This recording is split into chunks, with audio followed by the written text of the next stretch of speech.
all of this work, let's put pieces into place so that we know if we make these changes, we can track them back and see that growth as time goes on. All right, so far we've talked about a clear goal. We went through that exercise of here's how many leads I need to get in order to hit my goal for 2020. Talked about the 3 M's, the market, the message, and the media, how we're going to get this done. Looking at our website, making sure it is optimized for conversion. That's probably the biggest thing that you can do to really help move the needle for yourself next year. And then make sure you're setting up tracking. So all of this work, let's put pieces into place so that we know if we make these changes, we can track them back and see that growth as time goes on. So that's huge. So takeaways.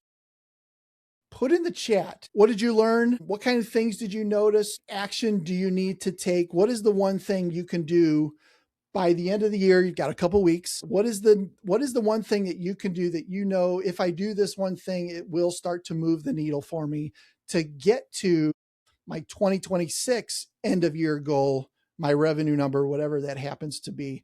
Would love to see what those are, and type those into the chat.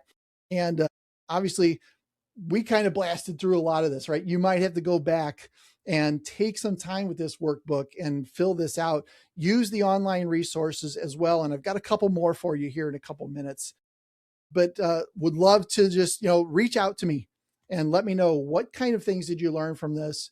What were you able to do to move the needle or start in that direction?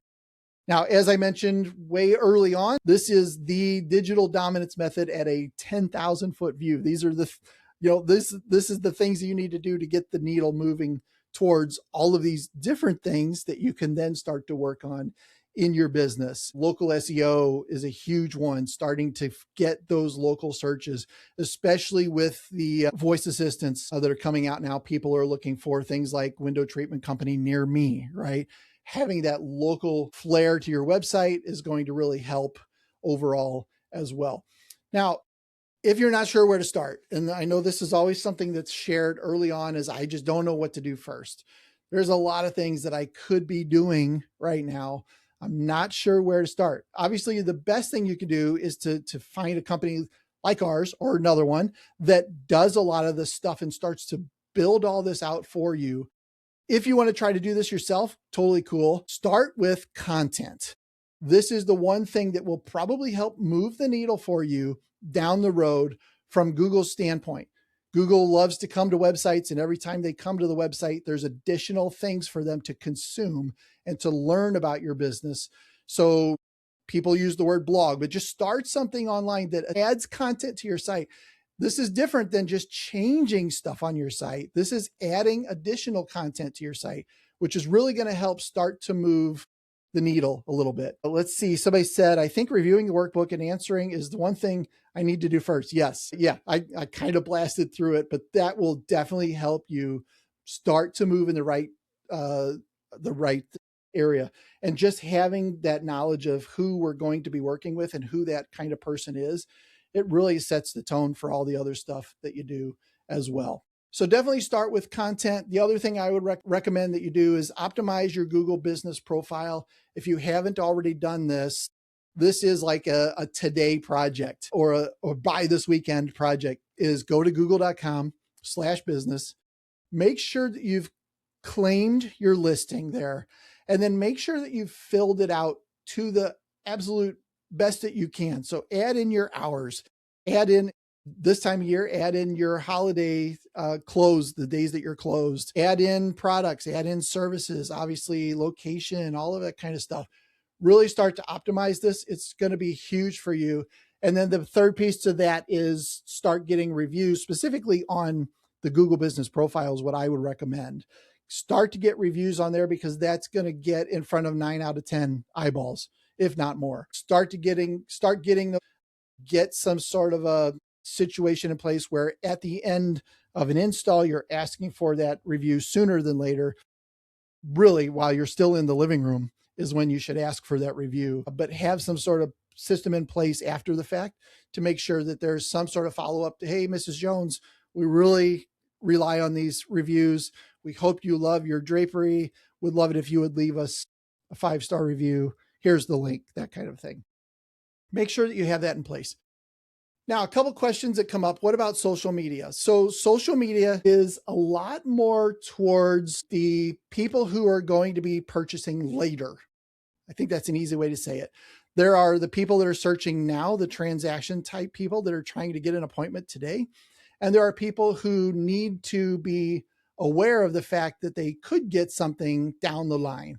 That's the big play for social media. It's more about brand awareness than it is about direct ROI, direct leads, specifically from you posting on Facebook, for example. Not to say it doesn't happen. It definitely does happen. But I think there are other platforms, channels, efforts you can do that will help you move the needle more than starting with social. The other thing that I get as questions is paid ads. Pay-per-click is what they call it.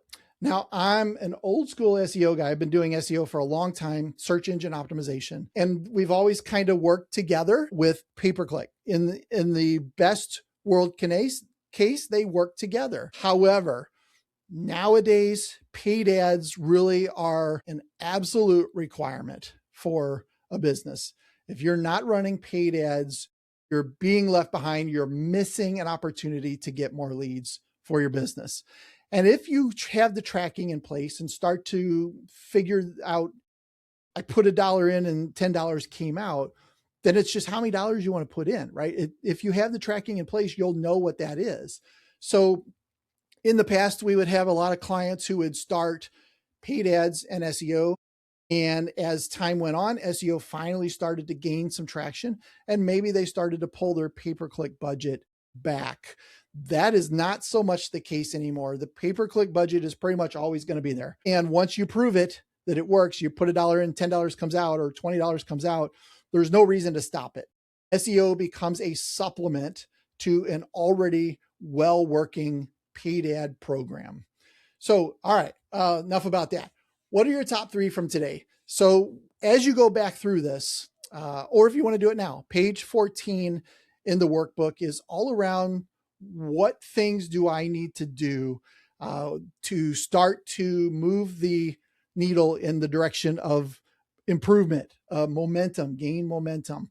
Put those on this page. And obviously there's a lot of information here that can help you overall with that. So make sure you fill that out. Thanks for tuning in with us here at Window Treatment Marketing Pros. This was just one piece of the conversation, so let's keep it going. Click right here for the next part and we'll see you there. Subscribe for more marketing tips for window treatment and awning companies.